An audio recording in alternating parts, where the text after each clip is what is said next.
Just you two guys here, or? But making inquiries into a missing persons, young girl, yeah, 13-year-old. There's definitely no one else in here. Just you two guys? Just he's had a girlfriend. And what's your girlfriend's name, BJ? What's her name? Just. The fact that he had a top secret security clearance and they weren't interested in looking for him never made sense to me. Like you think, they think, God, what is he? He could be an Al-Qaeda or anything, you wouldn't know. Seen this girl before? Emily? Yeah? How long ago? An hour ago. An hour ago? An hour ago. Well, she's been staying here with Daniel the last couple of nights. Okay. Yeah.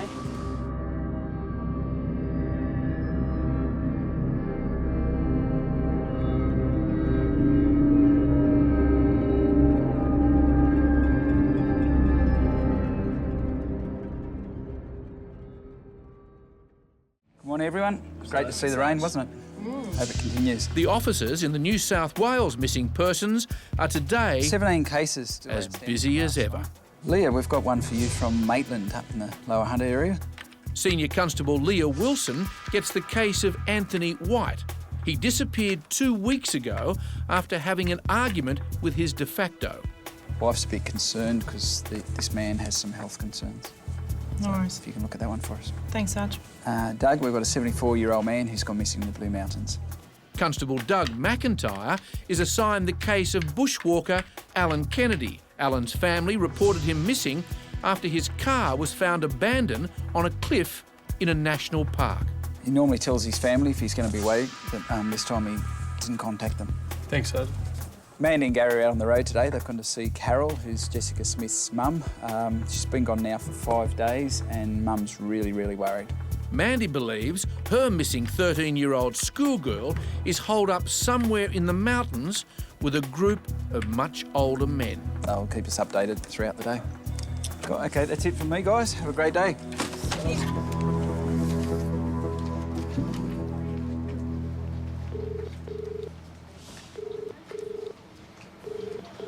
Good morning, it's Constable Wilson from the Missing Persons Unit in Sydney. Can I speak to Nicole, Leah please? is talking to his de facto, Nicole, who reported Anthony missing. I just want to get a few more bits of information. I've been passed this case on and I'm actually quite concerned about Anthony. Yeah. Now, just to clarify, he left not long after the two of you had had an argument, is that right? Yeah. The report also says that he's been a little bit depressed, is that right? Oh, he had, yeah, a little bit, yeah, he's been down a bit, yeah. Because obviously we're very worried and we're going to do all we can to assist you. Okay, thank you. Okay, I'll be seeing you shortly. Okay then, bye-bye. I've just spoken to Nicole, who's the partner of Anthony. Apparently his attitude's changed over the last couple of weeks. He's been crying and a bit depressed. We have no reason as to why he's done that. But at this stage, no one has heard from Anthony in the last 2.5 weeks, including his employer. So I'm going to head up to Maitland now and work in with local police and see if we can locate Anthony. On our last program, Mandy Gale began her search for missing 13-year-old Jessica Smith. Jessica's mum is extremely worried at this point. You know, we believe she's in the mountains with her boyfriend and his 5 mates. Jessica's mum, Caroline, raised the alarm after not hearing from her daughter for 4 days. 13 years old up in the mountains with 5 guys, it's not a good thing. So we're out to see mum. She's really distressed. Caroline believes she knows where Jessica is. But when Mandy arrives at the family home, Hi Carolyn, how you going? How's it going? Jessica's mum has some bad news. She's talked with Jessica's older sister, Taylor, who says Jessica has now left the mountain hideaway. And she said the boys that were in Katoomba have actually moved. Does she have any idea where they may have gone there? No. But Caroline thinks Jessica's still in the Blue Mountains in New South Wales. That's where she found her the last time she ran away, only a week ago. Oh, we actually went up and tricked her into the car. Was that in Katoomba? Yeah. She was there with the same bloke, was she? Yep. Do you know much of this chap? I know nothing of him. I know he's a blonde-headed boy and he's around the age of 19.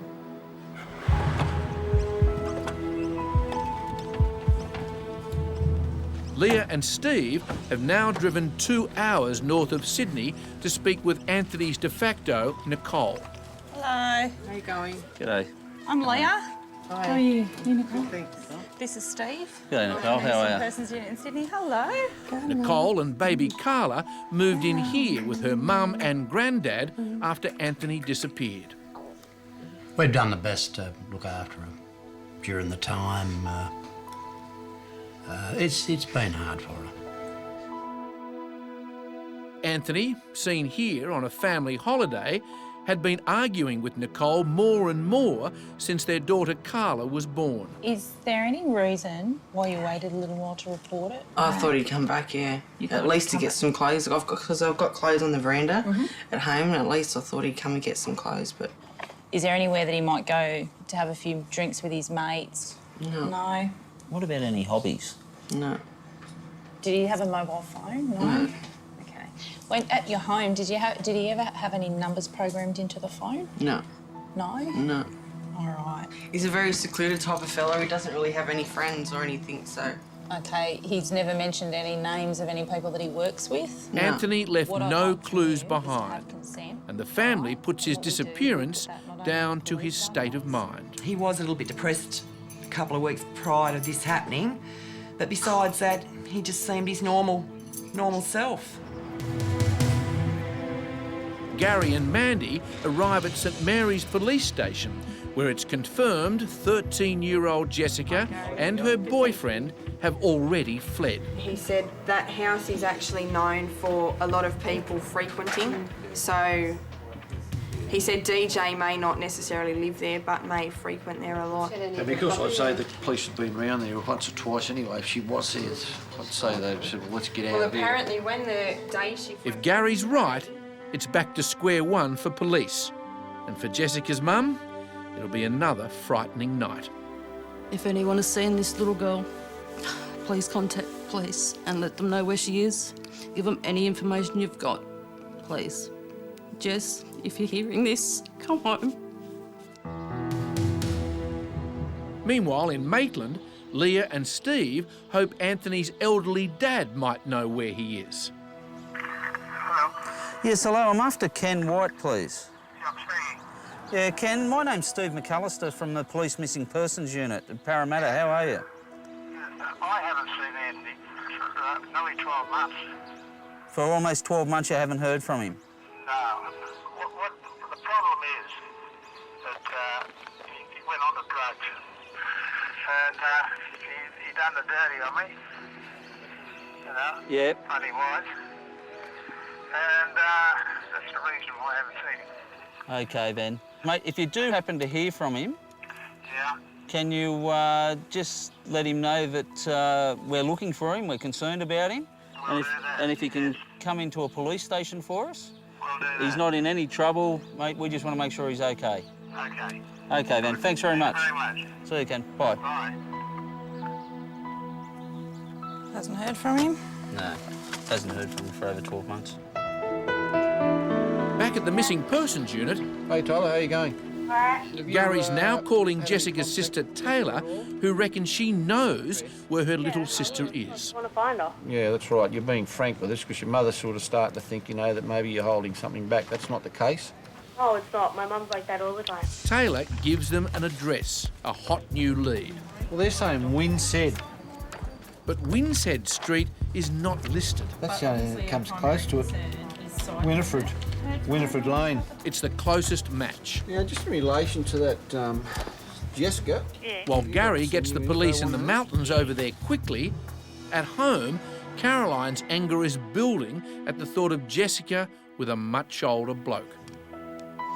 If the laws were that I could have a gun, I'd have a gun. Because, yeah, she's a baby. Back in Maitland, north of Sydney, the search for missing dad Anthony White is intensifying.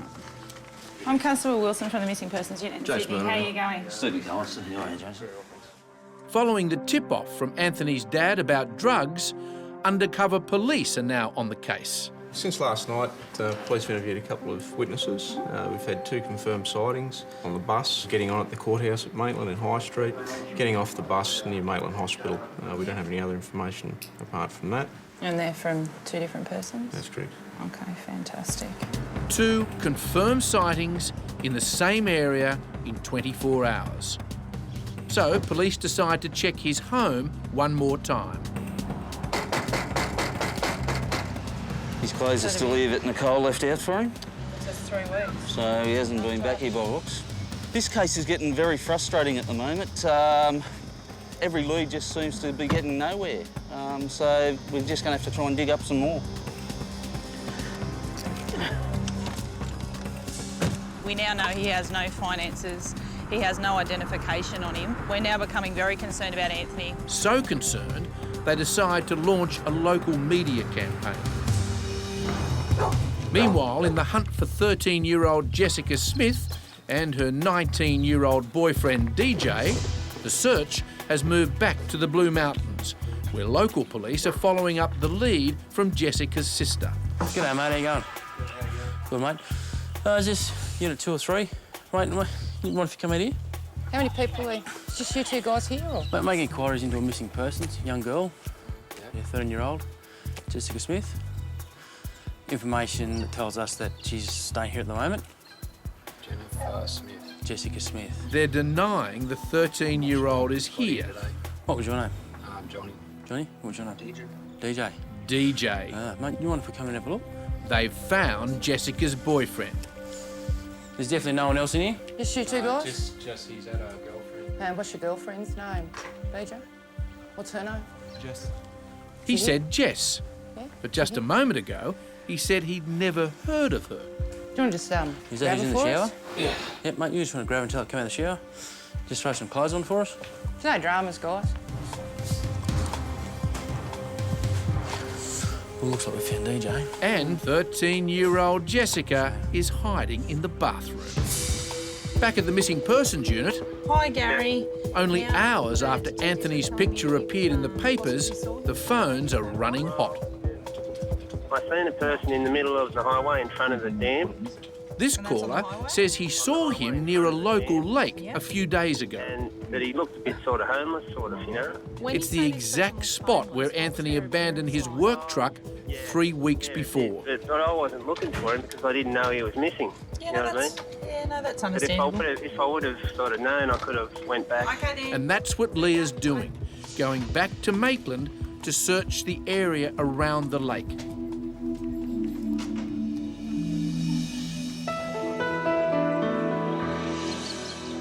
In a hideaway in the mountains, police have finally caught up Mr. Smith, how you going? with Jessica Smith. Oh, there she is. Mate, you're missing.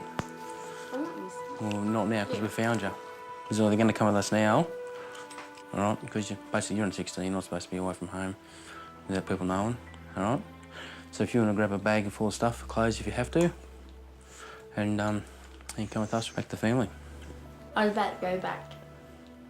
Sorry? I was about to go back to St Mary's. Were you? Yeah. Oh, good. We'll give you a lift. We'll give you a free ride, mate. Come on. She's a Grab some clothes. 13-year-old schoolgirl living with this man. How long's Jessica been for?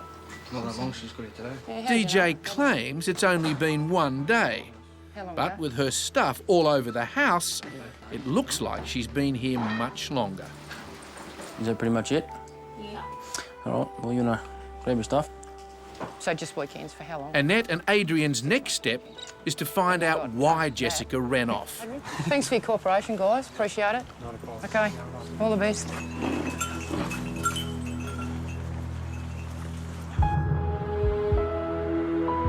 Meanwhile, in the hunt for missing dad Anthony White, Leah is delivering some hopeful news to his de facto. Hello. Nice to see you again. Good, thanks.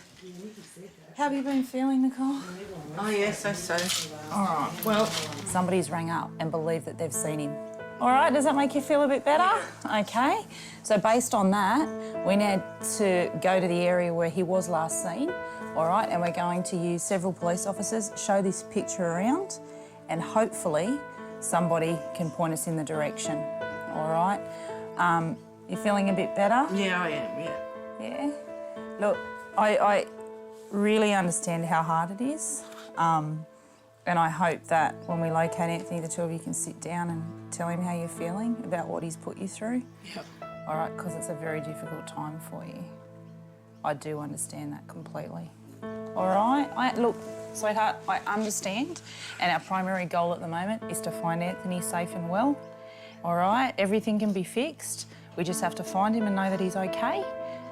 All right, because at this stage, if say by chance, all right, he's seen the picture, he might think that he's in trouble, or he might think that he's created all these problems and possibly may not come out of hiding for another couple of days.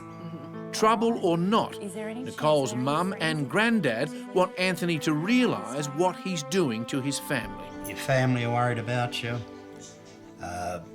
Your father has got some heart problems at the moment. You already know that your mother's ill. Contact someone. Back in the mountains, Hi, Jessica. police are questioning teenage runaway Jessica Smith. But to her, it's all just one big joke. We're just a little bit concerned about what you've been up to. Don't burn your tongue. Be shocking. If I get it back, I'll give it to you. Give it here. Do I get it back? All right, you can have it back later. Give it here.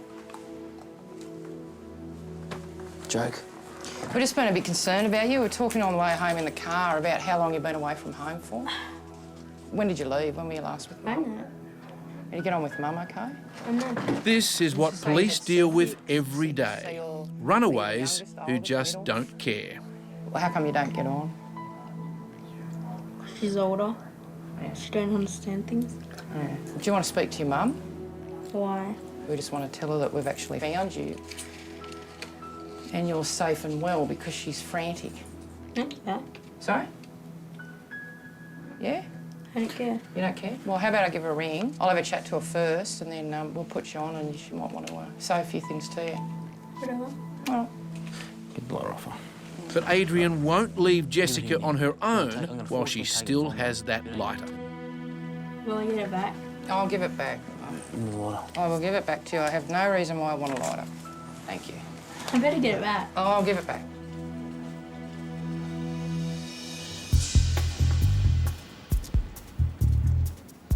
Back at Missing Persons headquarters, another case is ramping up. Oh, is it Mr. Alan Kennedy? Yep. Mr. Kennedy, it's Constable McIntyre from the Missing Persons Unit in the police headquarters. How are you? Constable Doug McIntyre is on the phone to Alan, whose 74-year-old dad's gone missing in a national park west of Sydney. Would he go into the bush normally to go for a walk? He was just sort of getting back into it, Oh, okay. like in the last couple of months. Alan Kennedy Sr. lived by himself in a caravan park, and he loved nothing more than to go off into the bush for days at a time. All right. We're going to go out there and speak to the local police, and we'll arrange a search and further investigation of the matter. We'll see you en route to Katoomba and discuss the matter further with you there. Thanks a lot. Thanks, Mark. Bye-bye. It is a concern, a serious concern, because 74, his age may have failed him in the last month and a half. He may be overly confident of his ability to go on an extended bushwalk, or he may have come into some misadventure.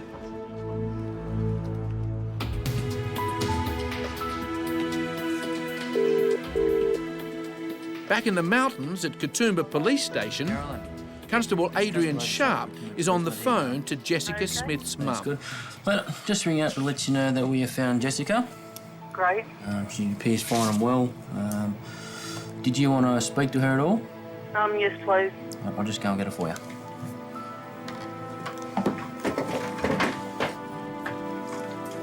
Hello. Hello. Where have you been? Katoomba. Jessica still has no idea just how serious this is. Because I can. No, you can't. You've had a lot of people worried. No shit. Don't talk to me like that, Jess. Not to mention police from 3 stations looking for her. She's certainly one ungrateful 13-year-old, oblivious to everyone trying to help. Suppose I'll see you when you get home. Doug and Senior Constable Pat McEwen are on their way to see bushwalker Alan Kennedy's family. Hello. Hi. Madam, my name's Constable McIntyre. Senior Constable McEwen from the Pat missing McEwen, person. how are you? Hey, you going there? Alan says his dad particularly loved exploring isolated canyons. He'd spent a bit of time down at Wombian Caves, right, and he liked it down there. He'd been through the caves a few times, and one of the guides said that Dad should take over doing the guides, that he's been down there that often type thing. Yeah, he's been down there a few times. What was his state of mind when the last time you saw him? Good. He had no problems? There's nothing he's worried about? No. You mentioned that he may have had some health problems, a heart problem in the past. Yeah, he had angina and blood pressure.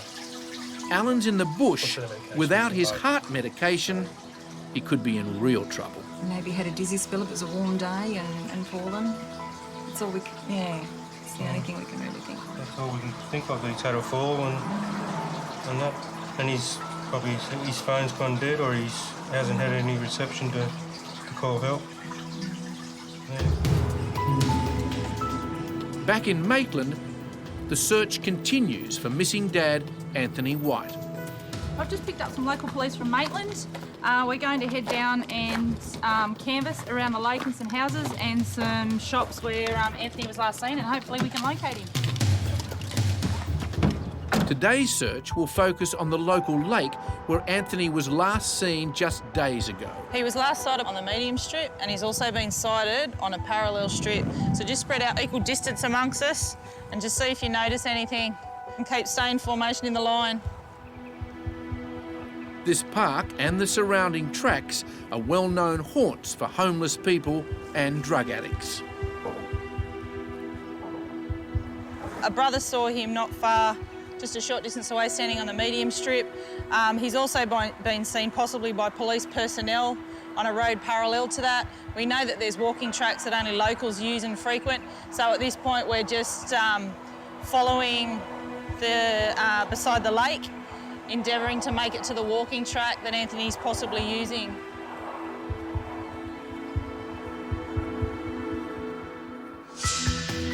What was that 170? Meanwhile, Pat and Doug are at the caravan park where missing bushwalker Alan Kennedy lived. How long since you've seen him? I'm not exactly sure. Probably a couple of weeks. Alan kept to himself and rarely told anyone whenever he went bushwalking. He hasn't spoken to anybody, in the area at all. So He used to always go around the caves and the dams and that. He was camp for a fortnight at a time. And he spoke to you fairly often?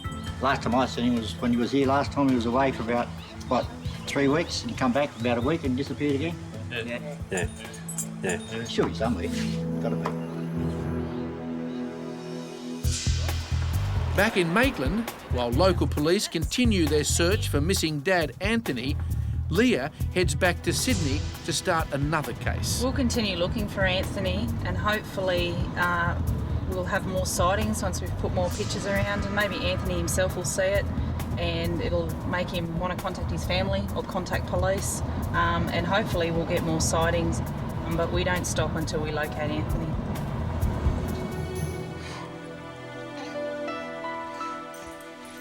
But it's little comfort for Nicole and her 3-month-old Carla.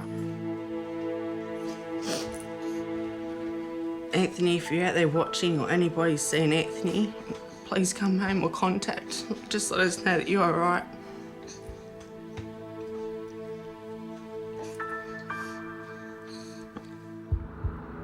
Meanwhile, it's the end of a long day for the police who found 13-year-old runaway Jessica Smith. We're heading down, hopefully take Jessica home and reunite her with her mother. Hopefully she'll stay home. Hey, Jess. It's going to be a happy reunion. After 5 days and the work of a dozen police, they returned Jessica to her mum. Silly bugger. You're either got short or I got taller. You got taller. How you going? Excellent now. Excellent. Hopefully she learned a lesson and stay home. So there may be other agencies maybe contacting you about her, or for Doc's example, things like that. Make sure she's all right and she's staying here and behaving herself. Yep. All right. Okie dokie. All right. Well, good luck in the future, and Hope she stays put. Yeah. All right. Righto, thank you. See you later. After all the trouble she's caused, Caroline hopes that one day Jessica will understand. I don't think any kid ever realised what they put their parents through until they've actually experienced it as a parent.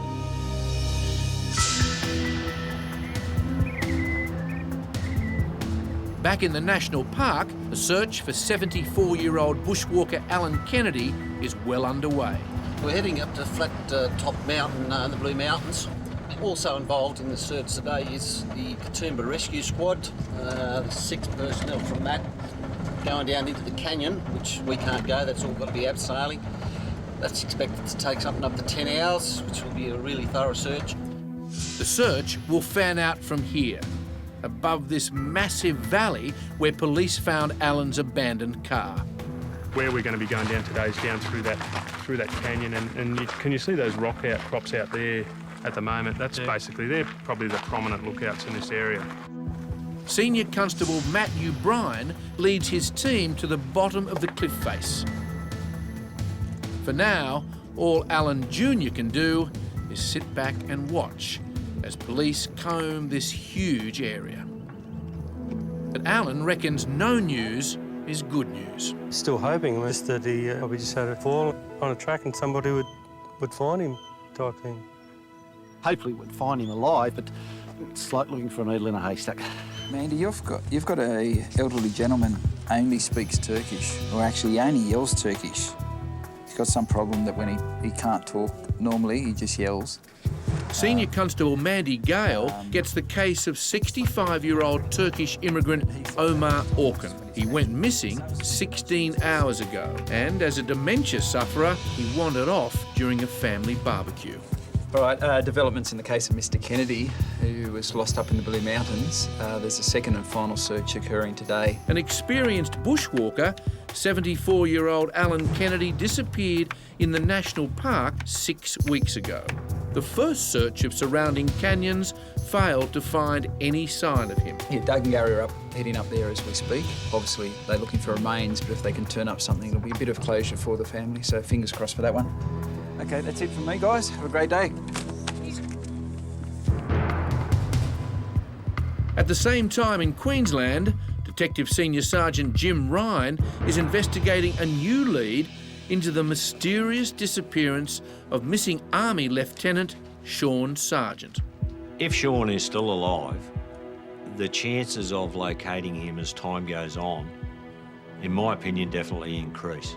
24-year-old Sean had the Army's highest security clearance.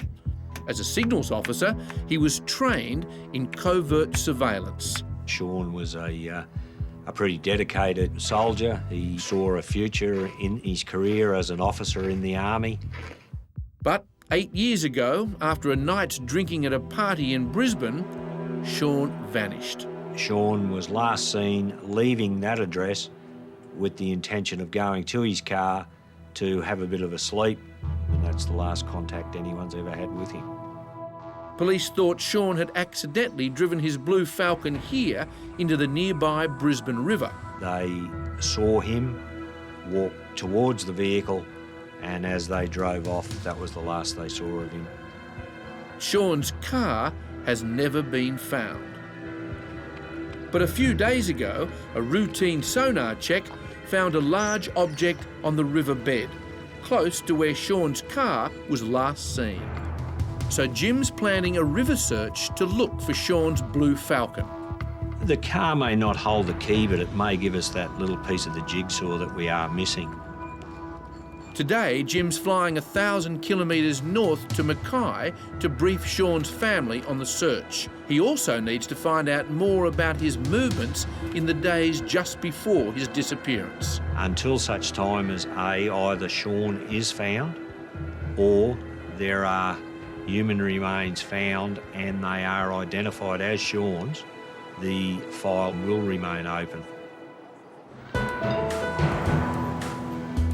Meanwhile, back at Missing Persons headquarters, Mandy has begun her new case to find dementia sufferer Omar Orkan. Hello. Sooner.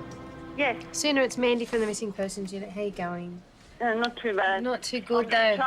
She's talking to his worried niece, who reported him missing. So about how long sooner since, from when someone saw him to when you noticed he was missing? You must have disappeared around 6:30, but we realised that around 8:30. So it's about 2 hours. Yeah. Okay. Okay, and so with... Omar has so the mental last time capacity somebody of a saw young him, child that was the and description speaks you gave no the English. police, what he was And wearing. this is the first time in his 65 years he's been separated from his family. He hasn't wandered off before?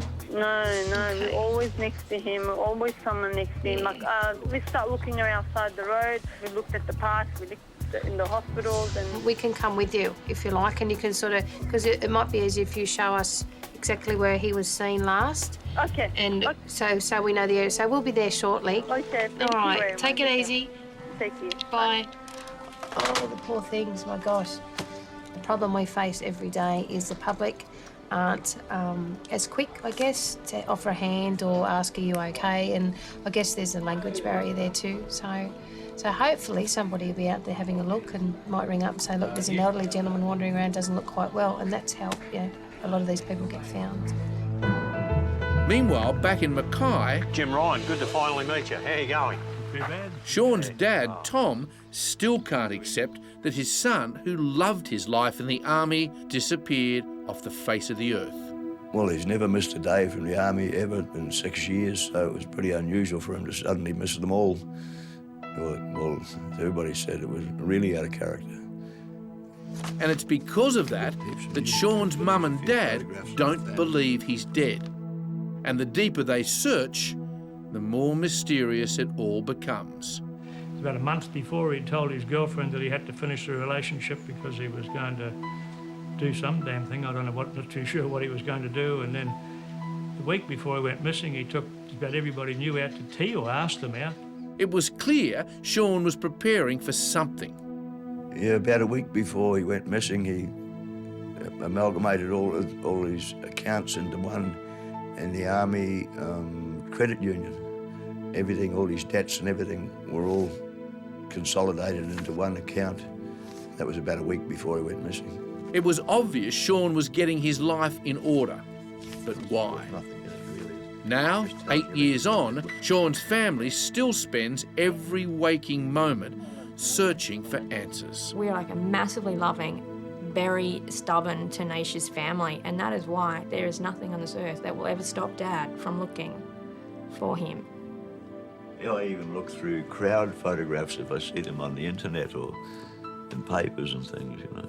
I know that it's not going to be there, but I still feel as if I'm doing something if I do look. I haven't abandoned it. Meanwhile, Mandy Gale is on her way to Sydney's west to search for missing Omar Orphan. He's elderly, and according to his niece, he's always with somebody. He walks with a hunch, and he has an illness that causes him to yell, which could be offensive to people. So if he's disorientated and wandering around and yelling at people, people probably may not approach him. So because there's been no sighting, Mandy thinks he may have slept in one of the local parks. I don't know how big this river is. And because Omar can't swim, Mandy's very worried he may have fallen into the river. He's been out overnight, and we've had no calls from the public or hospitals that I'm aware of. So I'm worried, that no one's picked him up. I would have thought he'd been found by now. Back in Mackay in North Queensland, Sean Sargent's dad, Tom, is convinced the Army is not telling him everything they know. They said it was a waste of time looking for him because if he didn't want to be found, there's no way you were going to find him because they'd already trained him to do that. He's, as far as you know, he's never been officially discharged from the Army. They said they gave me a date they would discharge him. When the date came, I asked them to give me a letter saying they had, and they refused. They said they wouldn't do it. And not long after Sean disappeared, the Sargent family was sent a file marked top secret. And I told missing persons about it, and they said, send us a copy, and I was going to, and then I phoned up the major who was in charge of his outfit there, and I mentioned it to him, and he said, if you photograph a copy of that, you'll be breaking the law and we can prosecute you and all that. So I said, whoops, he said, and send it back straight away. So I did. And once they got their top secret papers back, the Sargent family says the army closed ranks. Was ringing up nearly every day. And for a while they would talk to him, but then they got to the stage where they knew who was calling. They wouldn't even answer the phone.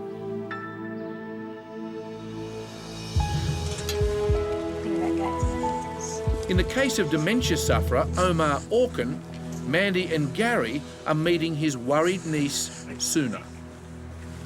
She's been searching the streets for him ever since she reported him missing. There you go. It's Gary or Mandy. I spoke on the phone earlier. Is it okay to come in? 65-year-old Omar, who only arrived in Australia last year, suffers many disabilities. He walks, has got a problem walking. He walks like bending down. He's got a bit arch and he can't speak. Anything can happen. Anything can happen. People hits the kids and just drives off, you know what I mean? That ain't key anymore. You never know. You never know what kind of people he's going to come across, you know? Oh, yeah, I'll get in touch with Flemington. I'll give you my number and, yeah, we'll do a real good look around. All right. We'll do our best. Don't worry too much, OK? No, it's hard not to. It's going to get dark again. Where is he going to sleep? Where is he going to go, you know? Hopefully we'll find him for you by then. I hope so. I hope so. He needs a help like a kid needs a help, you know? Back in Queensland, as divers prepare to search the Brisbane River, Jim Ryan is back from Mackay with Sean's parents, who've travelled down for the search. On the night he disappeared, Sean told his mates that he was drunk and was going to sleep it off in his car. He may have decided to drive home and have taken a wrong turn and gone into the river. And while searching the river on another investigation, police located a large object on the bottom. If we do locate what we're looking for, we'll have the divers go to that vehicle underwater. They'll be working in black water. They'll have to rig the car up with chains and all rigging equipment, and a tow truck will be called, or some, possibly a crane even, and it'll be called in to remove the vehicle from the water. As Tom and Ruth look on, it all hits them. They may now be staring at their son's watery grave. Yeah, well, I don't really know whether I'm hopeful they will or hopeful they won't. It's sort of, I suppose you'd call it mixed emotions. I'm not too sure what I feel, to be honest with you. Well, that's it. How far are you going to go down? As the hunt for dementia sufferer Omar Orkin hots up, I guess if we don't find him, this is something that's going to have to be searched thoroughly. Yeah, that's right. Mandy and Gary are searching the park near his home. You feel terrible if, you fell and it was the one place you didn't look. But just as it all looks hopeless, Where are you, Omar? Mandy gets the call. Local police have found him. Sooner, we're just coming up to get you. He's okay, but we need to come and get you to come down because he's... Yeah. Are you outside where we just left you? Okay, Dad, we won't be long. Bye. Oh, God love us. We found him. Ah! How did they find him? How did you guys know? Well, we were just going to do a look around down the park. Yeah. So, and the police have turned up that we were meeting and said that he's been found. We didn't look this way. I didn't look this way at all. I hope he's okay. I hope he's okay. He'll be okay. Oh, my God. Up in the Blue Mountains, west of Sydney, police are on their way to make one final search for missing bushwalker Alan Kennedy. We'll have two search teams and we'll try and cover the cliff escarpments and other tourist-type areas where the tracks and that go to. We're just hoping that we can cover that before these storms come in today. Serious concern because he's 74. His age may have failed him the last month and a half. He may be overly confident of his ability to go on an extended bushwalk. So the Missing Persons Unit immediately searched the caravan park where the 74-year-old lived. He used to always go around the caves and the dams and that. He camped for a fortnight at a time. And police rescue descended deep into canyons to look for the experienced bushwalker in creeks and caves. Today, Doug and Gary are back on the mountain, not only with police rescue, but a large group of emergency volunteers to search a new area. His van that was found here had some overnight gear in it, but it was still in the vehicle, so we can only assume that if he was coming out here to stay, he would have come back to his van. So, because the information that we have about Mr. Kennedy is that he's probably unlikely to have sort of bush bashed or scrub bashed anywhere. So that's why we're focusing on the tracks out here. Will do. This search will be the final sweep of the area where Alan Kennedy went missing 6 weeks before. Back on the Brisbane River, Drivers ready? in the search for Army Lieutenant Sean Sargent, Okay, action's on. police are about to dive on the spot where sonar images show something big enough to be Sean's car. What we've done today is we've waited till the slack tide in the river because the tide's moved and there's a lot of current. It will be black water that we're diving in today. The conditions aren't the best anyway for diving. There's another lot there. In black water, the only way to search is by feel, centimetre by centimetre. Yes, and the bloke said he couldn't even smoke holding a hand over the front of your eyes. Yeah. And finally, the divers surface, tired and disappointed. The sonar readings turn out to be a large boulder. I'm Josh Hamill from the Police Diving Squad. There you go. I can positively say that there's no vehicle in there off this boat ramp anyway. A bit disappointed, I guess, but I didn't want you to find anything, but now that you haven't, I'm disappointed. Yeah, that's the way it is. Yeah. I'm glad he's not in there. Every little thing that gets done makes me feel like I'm achieving something, so no intention of giving up. There's got to be an answer somewhere. It's a matter of finding it. Up in the Blue Mountains, outside Sydney, Do a line search directly back towards the car park. the temperature hits the mid-30s as searchers fan out from the car park to look for Alan Kennedy. Basically, we're doing some extended line searching, so which just basically means that the guys are spreading out in a long line, searching for clues, scouring the ground as they go past, and it's quite a slow and methodical type of search. And in a matter of minutes, they find their first clue. Good find. A pair of glasses has been located. It certainly looks like it's been there for a little while, so what we're going to do is just mark the location of it. We certainly don't know at this stage whether or not this relates to Mr. Kennedy. Yeah, Forward Command Alpha 1, just advising, we've located a pair of glasses. I'll give you a grid when you're ready to receive. And as Doug and Matt mark the find, it's 5902. Everyone ready? The search teams head off towards Mount Hay and the surrounding cliffs, fearing the worst, but still hoping for the best. Back in Sydney's west, 65-year-old Omar Orkin has been found sitting on the side of the road. He spent the whole night here, confused and crying, and no one stopped to help him. A night of sheer terror is finally over for Omar. I think he needs to be checked out. So would you feel comfortable to do that at home if we get someone to come and see him, or would you rather him go up to the hospital? We'll take him home. I think he might be more comfortable at home. Yeah. Yeah. He had no idea where he was. He'd obviously been out here for a while. He had mud all over his shoes, so he'd obviously walked through the construction site across the street. So he was very confused. And then obviously because we couldn't communicate with him, he just took off, just started running down the road. So we had to follow him. We didn't want him to get hit by a car because he started to run out onto the road. And now that she's found him, there's no way Suna is letting go. And at this very moment, tears of fear become tears of relief.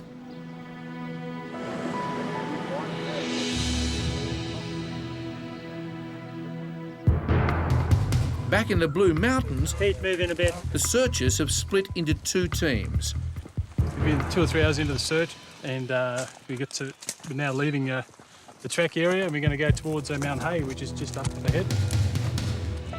Doug's team will climb Mount Hay to the east, and the rest of the team will go west and search the plateau and cliffs. That's one thing we're lucky today. It's not 40 degrees, but humidity's about 200%, I think. Gary's team is already working at 2 levels, scouring the top and bottom of the cliffs. Again, we're looking at caves all along here. There seems to be a whole series of caves under rocks, which possibly could be quite habitable. And as you know, Mr. Kennedy was a cave enthusiast, and we'd be mad not to check every cave along the edge here. It is such dangerous work for police and volunteers. One slip and you're dead. In the case of missing immigrant Omar Orkin, after being lost and afraid for 24 hours, this childlike man is safe and home at last. Omar and his sister Gulu have never been separated all their lives. And this has been the most traumatic event of their sheltered lives. The paramedics examine him to see if he's injured. He's saying I'm scared. I can't do it much. There was a whole day he fell off, his back is hurting, he said. Can you ask him, can I have a look at his back? Main concern is his fall down that hole.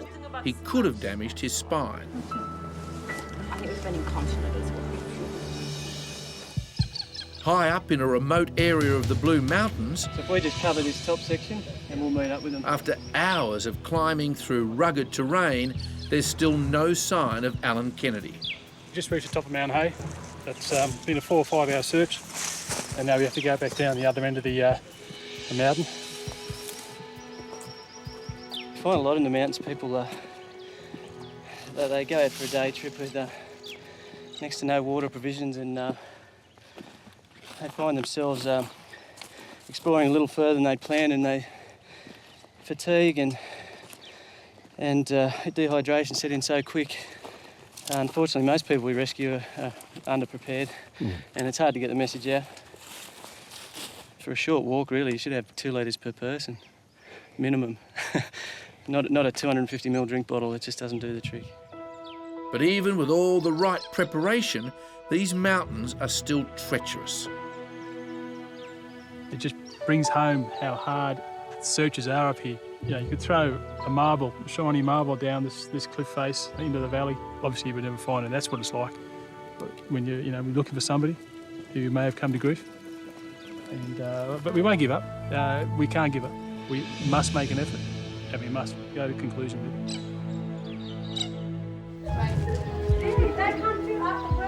Meanwhile, back in Sydney's west, Uncle Omar is now surrounded by the family who loves him so much. After 24 hours of worry, it's a time to rejoice. But there is still some frustration as well. His disappearance frightened everyone. And now it's just a time to give thanks. I can't explain my happiness to you. It's very good. He's healthy. And he's back with us, with the whole family. Thanks to police and everyone. It's one of the more rewarding cases I guess we've been involved in, and to see the family, and those people surrounded by their families, rewarding for us that we could help. But at the end of the day, they got family and they got as much support as anybody needs. So wonderful, very nice. Back in Mackay, on the case of missing Army Lieutenant Sean Sargent, after the disappointment of the river search, his dad Tom is still sure the Army knows a lot more about his son's disappearance than it's saying. The fact that he had a top secret security clearance and they weren't interested in looking for him never made sense to me. Like, I think, God, what is he could be an Al-Qaeda or anything, you wouldn't know. Not long after 24-year-old Sean disappeared, Tom received a series of strange phone calls from overseas. My wife called out to me and to get on the phone in the shed, and I went and I could tell there was someone there. So I got her to hang up, still wouldn't talk, and we swapped back hanging up and asked them was Sean and everything, and then they hung up. You knew someone was there, you could hear them breathing. but they wouldn't say anything. And we would talk to whoever it was, and we got to the stage where I'd say to him, talk to it like it is Sean. Say something to him, you know, and he started doing that. And the first one he did that, it hung up straight away, as if it got a fright or something, you know. And we kept doing that when they kept calling after that, but we've had dozens and dozens since it started. The Missing Persons Unit traced the calls to England, Canada and islands off the west coast of Africa. Tom and Ruth are still getting the calls and still hope they're from Sean. A strange car will pull up. You go and have a look. Weird. It's up here, it's sort of, you're always hopeful, but you know it's not right, you know. You know there's no one in the car, you know, but you'll have a look anyway, you know. If you come any overhangs, little ledges, just shout and I'll pass up the George. Back in the mountains west of Sydney, just as the search for missing Grandad Alan Kennedy is about to wind up, police find this campsite. We've just now located something here on the cliff line. It looks like someone set up here for some time with a little seat. They've obviously set up these rocks in this sort of formation and collected all these white stones. So, yeah, it's hard to say what would draw you to come here and collect all these stones. But these mountains were very sentimental to Alan Kennedy. His wife, who passed away, her ashes were spread at Emma's Lookout, which I believe, mate, is just up through the canyon. Would you think that he'd come up here for that reason? In the Blue Mountains, we do a lot of suicides up here purely from the fact that you know, a lot of people tend to return to somewhere where they've got a romantic memory or a fond memory of a certain area, and we encounter that a lot. A lot of people come to the Blue Mountains, unfortunately, to commit self-harm. We've just got to keep everything in mind at this stage. We don't know what his intentions were when he left his car, but we've got to cover all the bases. Got a 17-year-old girl reported to Maroubra Police Station. She has the mental capacity of a much younger person. Senior Constable Liz Cicluna gets the case of missing teenager Emily Servos. Emily has been living with her aunt since her mum passed away 3 months ago. And now she's in a relationship with a new boyfriend. The auntie's got real concerns for her welfare because she's heard them arguing over the missing persons disability pension. Oh, okay. It's a worrying one.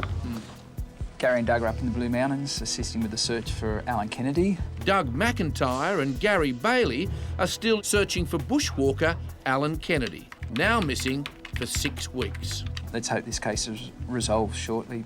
That's it from me. Have a great day. In the case of missing girl Emily Servos... Hello, is that Yvonne? Yes.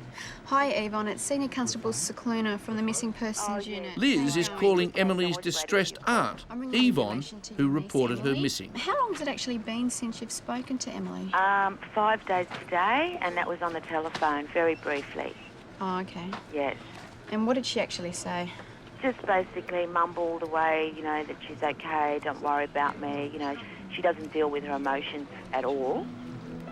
Emily, who's 17, is intellectually handicapped and has lived with her aunt since her mum passed away 3 months ago. I found a piece of paper in her bedroom, which was a visitor's thing for jail. Oh, okay. And it went so, like a min card or something? Yes, something like that. He used to hassle her on the phone because she was putting money in the bank for him before jail, in jail and after jail. And even after her mum passed away, I definitely know she's with Daniel. Okay, well, we'll see you very, very soon. Thank you very much. No problem. See you you, Yvonne. Bye-bye. It's believed she's with her boyfriend, whose name is Daniel. Apparently he's been in and out of jail, and that's probably not the best thing for a 17-year-old who has the mental capacity of a 9-year-old.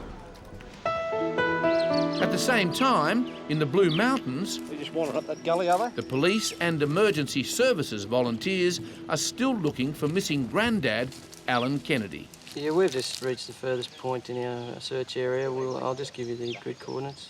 In our last program, the Missing Persons Unit launched a new search for Alan. He's 74 years old. His vehicle was found actually right here. Police found these glasses right near where he abandoned his car. Good find. The volunteers continued searching caves and along cliff tops. This could be a place to stay for a while. There is real concern that Alan may have planned his disappearance. At this point, we don't know whether there's a self-harm issue with his going missing. But today, on the edge of this remote cliff top, Nathan discovers this campsite. It looks like someone's provisions. We've got a billy and some plates. Obviously been here pre the fire. There's some coffee mugs and bowls. It's quite amazing that these plastic plates got through the heat of this fire. But are they Alan Kennedy's? I don't think this fella brought anything with him. Yeah. Not to this extent. It seems to me now, looking at it, there's definitely more than one person would have used it together, so I think we can probably discount it.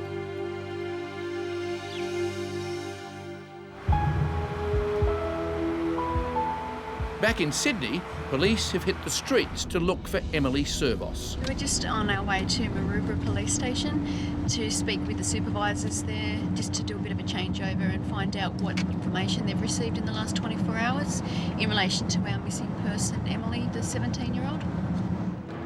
Liz asked local police to look for Emily at her boyfriend Daniel's home.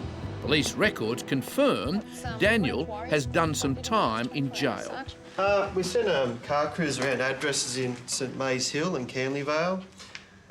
They found that she was never known to be at the address at Canley Vale, and there's still some inquiries at St Mays Hill. Now we'll have to ring back her next of kin and see if we can find out some friends she might be with. And I believe her mum passed away 2 months ago as well. I don't think she's been dealing too well with that, so that could be some of the reasons she's moved out that way and up with someone she shouldn't be with. Okay then. Thanks very much for your help, Sarge. You're right. See you later. Bye. See you later. Good luck. Thank you. Nothing's come up with those addresses that they had gone to before, so we're just going to speak to the next of kin. We've got our photo and we're going to make some further inquiries. Liz and Steve now hope Emily's aunt Yvonne can give them more information on Emily and her boyfriend. She's a restless kid anyway because she's ADD and not capable of anything. I've had to stop work. She's been in my care 24 hours. There's times where I've given her a bit of space and let her go because she just feels restricted and just run. She'd just go all day and come back late afternoon.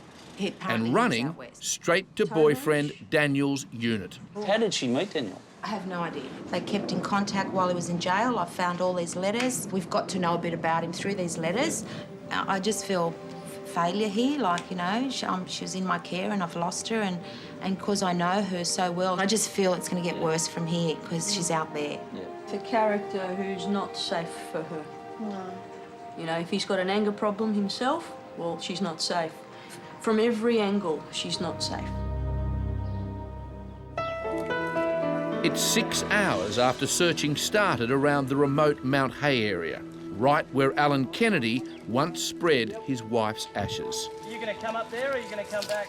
But police are no closer to finding the missing grandfather. After this sort of exposure over this period of time, particularly with the fires, it's made it easier for us to search these open areas with the fire having come through, but yes, any sort of identification or clothing would have been burnt away as well. We'd be definitely looking for bones in this kind of burn area. Even though hope is fading, up on the top of Mount Hay, Doug's team pushes on. Okay, more movement. Mr Kennedy may have moved over towards a lookout or a vantage point on the side of the cliff here and come to grief out there, so we'll just sort of cover those areas. Across the valley, Gary's team knows it's time to finally call the search off. This should be our final sweep. I wouldn't say he would have come beyond here, not in this terrain. Get everyone hydrated and then we'll get back up the top there and go back towards the command post.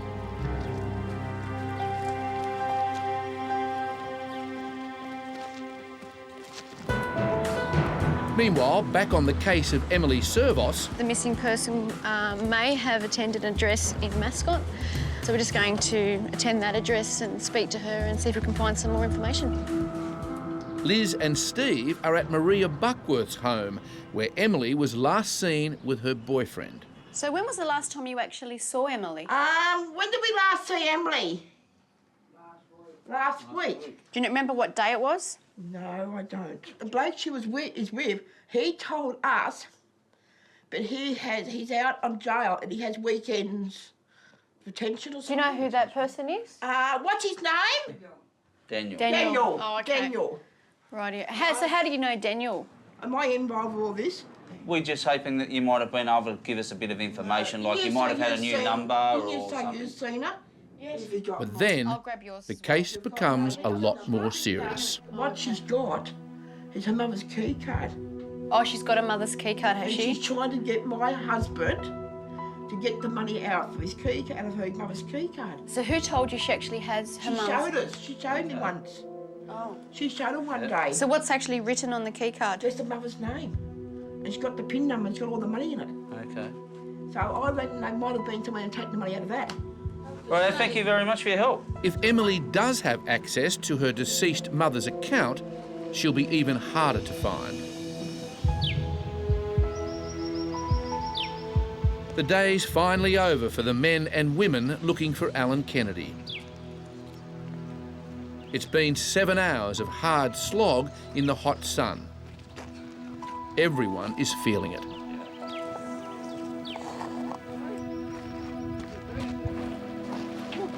That last bit was hard. I still sort of think that he's around here somewhere, you know, within a few hundred metres, because, you know, you don't forget the man's a 74 or something. That's right. But we've done a really thorough search, and I don't think there's anywhere where we went there. Okay, we'll kick this off. Look, first and foremost, thank you very, very much for your help. Unfortunately, as you're no doubt aware, we didn't find anything major. We have located some items that we'll check out later on. The search was extremely thorough, which was just fantastic from our point of view, and I can now basically report back to the coroner if required to say that that's been done and been cleared 100% in the areas that we've checked. It might be over for the police rescue and the volunteers, but Doug and Gary still have one difficult task to complete. The next step, I guess, would be to obtain a DNA sample. We'll go around to Alan Kennedy Jr.'s. We'll get a swab off him, and then in the future, you know, if any remains are found here, well, then we could sort of get them straight away, you know, and have them analysed, and maybe they could give the family some closure. 20 hours into the search for teenager Emily Servos, Steve and Liz arrive at the block of flats where her boyfriend Daniel lives. G'day, gentlemen, how are you? Good. Sorry. We're from the missing persons unit. We're trying to see if this You seen this girl woman's been before? around here. Emily? Yeah. Yeah? How long ago? An hour ago. An hour ago? An hour ago. Well, she's been staying here with Daniel the last couple of nights. Okay. She's been all right. Yeah. Does she appear to be in good health Yeah. and spirits? Oh, yeah. Yeah? She was only just worried they'd use it on a locker up. And that's why the police who visited last night came up with nothing. What unit did she come from? Number 7. Oh, okay. So Daniel leases number 7 off you, does he? How long's he been here? 6 weeks. Since he got out of jail. And it's just him there, but she stays with him, is that right? She has been staying with him. Yeah. And now Liz has to convince these blokes that Emily is not in any trouble. We need to see her in person. Oh, you need to see her We need to personally? physically Yeah, see we've her got to see in her person. personally, yeah. Okay, right. All right? So No then we worries. can take her off being missing. But we are worried about her. Her family's worried about her. Because all we want to do is make sure she's safe. They didn't say where they were going. Basically, we've only just missed her by 1 hour, unfortunately. So we're going to take a drive up the main street and have a look at the local train station and see if we can find her. Meanwhile, back at the missing persons unit, Gary has returned from his search for Alan Kennedy and jumps straight into the breaking case of missing Olympic boxer Ray Perez. Hello, Joanne speaking. Yeah, Gary Barley, missing persons. Julian, how you going? Hi. He's calling Joanne, the manager of a nursing home where the 68-year-old former champ lives. Ray has a dementing illness. In particular, it's related to a very long boxing career that he had particularly in the 1950s, early 1960s. Ray competed in the 1956 Melbourne Olympics. In an era of die-hard fight fans, Ray was a hero. But beating world champions like Lionel Rose and Rocky Gattalari took its toll on Ray Perez. He can become a little aggressive. It's only if someone really gets into his face that he just starts to sort of front up a bit. Bit of a character, by the He sound is. of him. He's a real character. All right, Joanne, well, thank you very much for that. We'll That's okay. wander over and we'll see you shortly.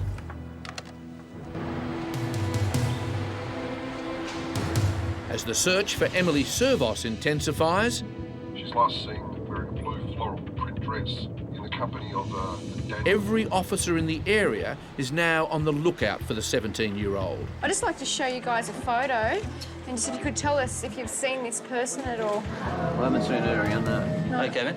No problem. Thank you very much. Thanks for your time. No worries. That's okay. See you later. It's been a long, frustrating day of missed opportunities. My police had fears for her safety as she's a 17-year-old. Liz decides to go back to boyfriend Daniel's home again to see if Emily has returned. At the same time, in the search for missing boxer Ray Perez, Have you seen this bloke around at all? Yeah. He's a bit of a local. He's a bit of a local.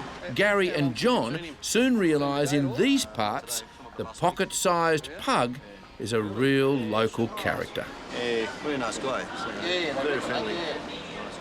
He used to live down here in the old folks' home, and I think he just gets a bit confused about where he lives now.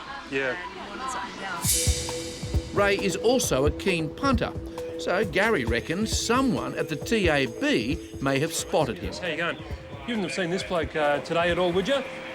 One of the locals. Gee, look, I haven't seen him for 3 weeks. 3 weeks. Yeah. You know him though, obviously. Oh, Yeah, Ray. Ray, yeah. Everyone knows Yeah, I Ray. got a photo of him. Did you know him from back in his fighting days? At all, Oh, mate? yeah. Good fighter, was he? Yeah, he was. Yeah, top. He's like a legend around here.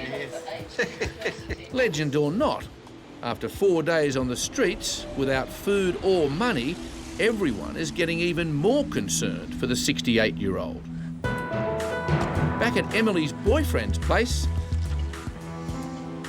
after 2 days of searching, Liz's hunch has paid off. Yeah, you can. So we're just going to want to have a chat with you, all right? Mate, they're right. Okay, they're with She's us. okay. Okay. She's Mate, okay. that's She's right. okay. She's with You don't us. want to be videotaped? Emily. Move over there. Boyfriend Daniel is not happy. She's okay. Yeah? She's okay. Because you're missing. You're not in any trouble. You're just missing. Okay. All right? All right? So come over here and I'll have a chat with you. You're in no trouble at all. All right? Your auntie has been worried about you because she hasn't heard from you for 5 days. And all we are worried about is you, okay? That's all we're worried about. Are you okay? Yeah? I'm just depressed. You're depressed? Yeah. Well, I don't want to leave you here if you're depressed. Do you want That's some not help? good. Counselling, mate? I'm doing counselling. Yeah. Who with? It might be much better ringing him and saying hello to him. Who, To your him. brother? Yeah, I think it would be a good idea. She's going to be so pleased to hear from you. Nothing's happened to me. Yeah, but you know that, but they don't know that. Is that even? That's yeah, it's not a Senior good Constable Steve situation. McAllister. How are you? I've got someone who wants to say hello to you. Hello. How are you? Huh? Police are hoping Emily's aunt, Yvonne, can get her to go home. Okay. No. But no such luck. Thank you. So now it's up to Liz and Steve. We'll take you tonight if you want. Nice house, nice bed. You got any other clothes? Have a shower, have a drink, something to eat. Why would you want to stay out here, Emily? There's nothing out here for you. You've got everyone down there who love you and who just want you to come home and sit and have a chat with Yvonne and your brother. People that miss you and love you and that want you to come home. take you there quite comfortably now. Police know that they can't force Emily to go with them. Tomorrow I'll be there 1, 2. And this is just going to continue on and on. And that you're probably not going to get help, especially if you're here. It's a delicate balancing act between what Emily wants and what Liz knows is best for her. So why don't we take you home? Why don't you come with us and get out of this heat? What do you say?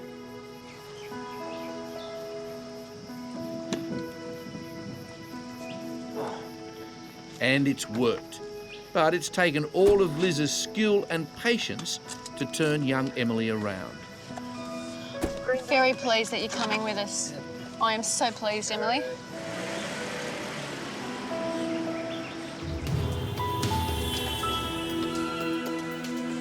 Right down. Back on the hunt for missing boxer Ray Perez, Gary and John decide to check the local gym before they leave the area to search the CBD. There you go. The former boxer is a fixture around here, and Johnny Lewis, who trained Jeff Fennick, knows him well. He fought about 5 or 6 world champions. Oh, yeah? How long ago was that? That was in the 60s. The calibre of fighters that he fought were nothing but first class. He was one right out of the box. He won the gold medal, and he said he brought it home to his dad and says, "The gold medal run for your dad." And his dad started crying. That's what Ray told me. Dad started crying, and then he saw it, and he saw, "Geez, my dad's proud of me." And he said, "I am, son. I am proud of you." And that's exactly how these boys still feel about Ray Perez. Some of the boys have mentioned that they've seen him, so everyone will keep a lookout. And yeah, no, that'd be good, you know. He doesn't know where he is, who he is, or what, you know. It's terrible to go like that.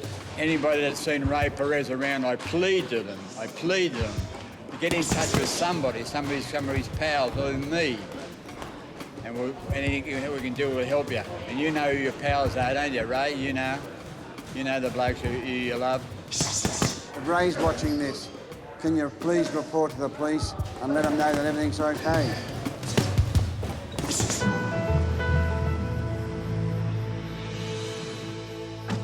Seven days after she disappeared, the Missing Persons Unit are bringing Emily Servos home to her aunt.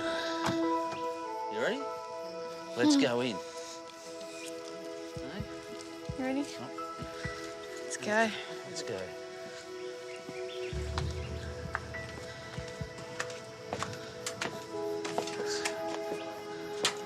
Hello.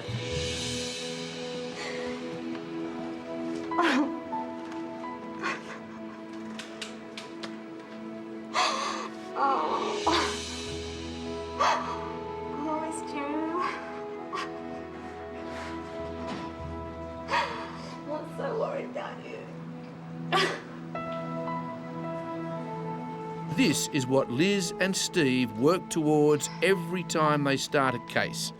It's the most rewarding part of the job. Just having her back so quickly,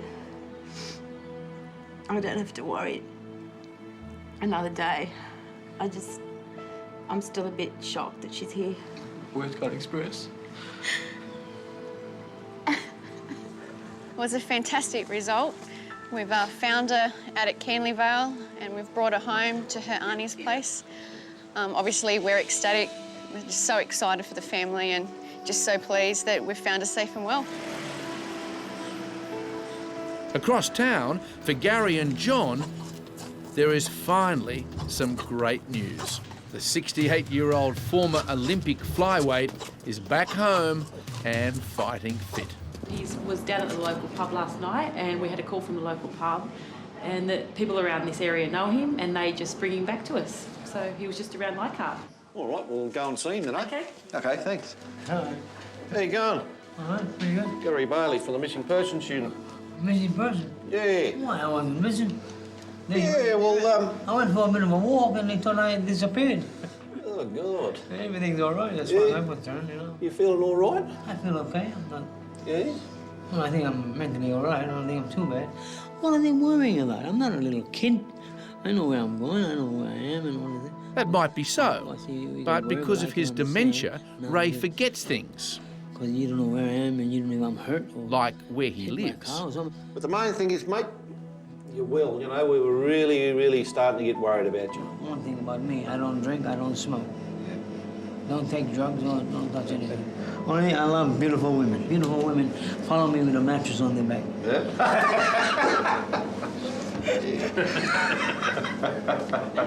No, I'm only joking. I'm only joking. Anyway, it's great news. You're well, and we'll be in contact. You look after yourself. You take it easy, mate. See you later. Okay, mate. We'll be in touch. Okay, good. Good on you. Bye. He's in good physical condition. His biggest problem, though, is his dementia. But it's really good, you know, that we've got him home and just hope we can keep him there. Meanwhile, back at the Sydney Missing Persons Unit, after finding Emily Servos, Steve dives straight into his next case for missing father, Grant Andrews. Yes, go speak to Tracy, please. He's calling Grant's invalid wife, who reported him missing yesterday. Grant got a phone call. Supposedly his father had had a heart attack. And we rang just to see what was going on. Grant's dad answered the phone, so we knew everybody was all right up there. Okay. Now, he's got access to bank accounts, has he? I know $2,000 is going in that account, so we could buy medical equipment for me. Right, okay. But Grant didn't buy the medical equipment for his disabled wife. So Steve rings his bank to ask if he's withdrawn the money. There was $2,000 taken out of his account yesterday.